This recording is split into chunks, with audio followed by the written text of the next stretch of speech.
Hi, it's Lucy Edson here doing a little tutorial using some Helmar glue products. I put together this layout using Webster's pages, the Seaside collection line, and one of the features that I love from the glues, Webster's makes a beautiful vellum to go with every collection, and whenever I'm working with vellum, you always have the problem of how are you going to hide the glue or hide where you've had to stitch it down to hold everything in place. And Helmar makes a vellum adhesive that I love. My first time using it, and it's worked so easily, and you can't see any marks at all, just a seamless finish for the vellum. I've also used some of the Zap It dots to give some dimension and lift up these two areas on my layout. I'm just going to show a side angle here a little bit. Just to pop up those two areas of the layout to give a little extra dimension.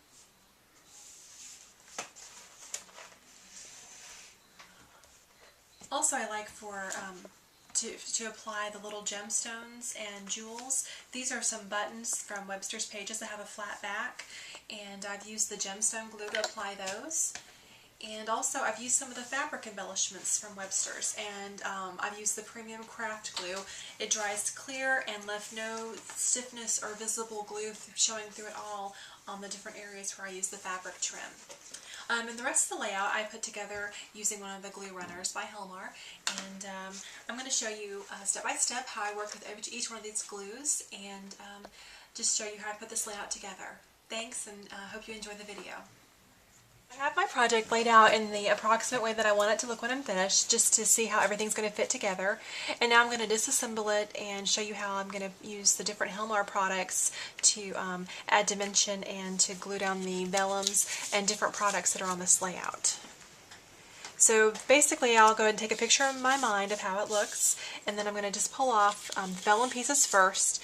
And the vellum glue, it does require it to sit for about 5 minutes, so I'm going to take that to a box and apply the glue to the back side.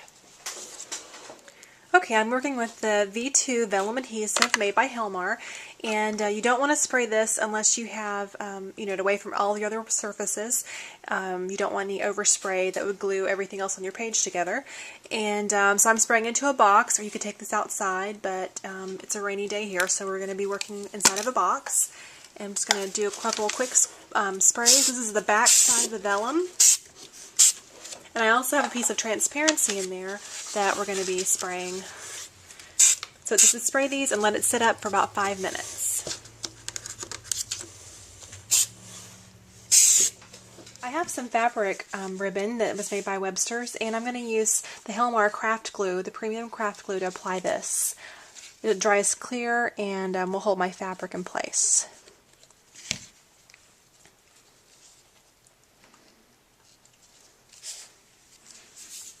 And for my photo, once again, I'm just going to go back to the glue runner.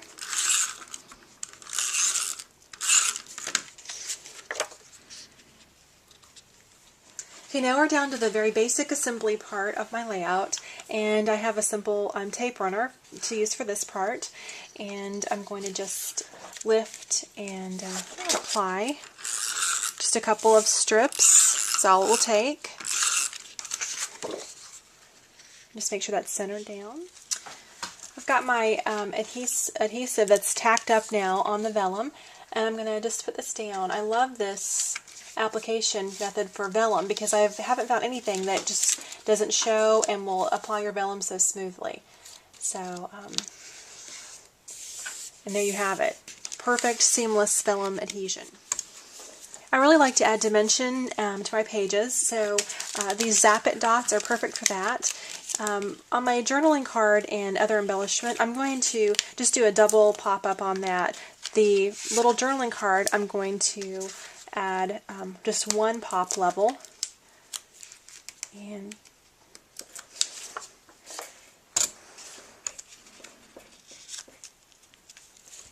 this one, just to overlap it the same way, I'm going to add some pop dots onto that.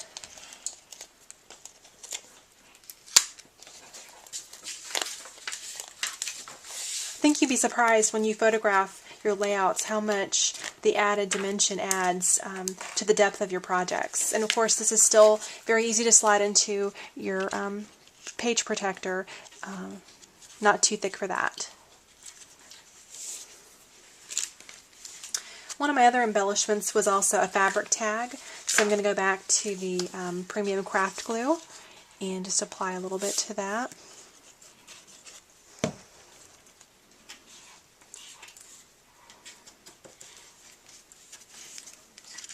And my chipboard is an adhesive chipboard, so I'll just apply that down. I like to usually add a little bit of extra glue to chipboards because they tend to not always stick as well as you hope, so I think I'm going to add just a little bit of the glue to that to make sure it doesn't go anywhere. Okay. I have some really cute little buttons that came with the Webster's paper. These are like a reproduction of an antique type button, and they're flat backed and they're plastic, so I think that the gemstone glue will work perfectly for that. I'm just going to apply a little bit to the back side and pop that down.